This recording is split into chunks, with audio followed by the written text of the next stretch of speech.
Hello নমস্কার and welcome back to Brishti's everyday story. দিনটা একরকমই শুরু করলাম আর এখানে ছেড়ে নিচ্ছিলাম হচ্ছে ব্রেকফাস্টটা।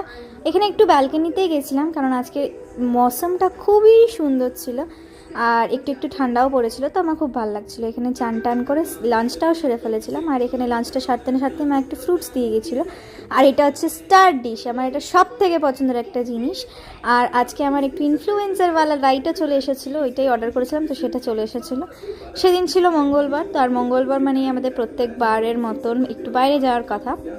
তো বাইরে বলতে ওই আমাদের সামনে একটা মন্দির আছে বজরংবলী, তো সেখানেই গেছিলাম। সেখানে সেই সময় আরতি হচ্ছিল, তো খুব সুন্দর অ্যাম্বিয়েন্সটা ছিল। এখানে গেছিলাম, পাশে একটা মা কালীর মন্দিরও ছিল, তো সেখানেও ঘুরে এলাম। আর এখানে একটু ফ্লেক্স করছিলাম, টিকা পরেছিলাম না, তাই জন্য এসে একটু চাটা খেয়ে নিলাম। আর এখানে একটু পকোড়া করে দিয়েছিল মা, তো সেই পকোড়াটাই খাচ্ছিলাম।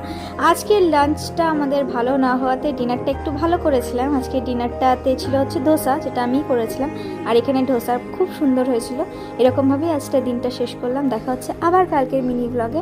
বাই বাই, শুভরাত্রি সবাইকে।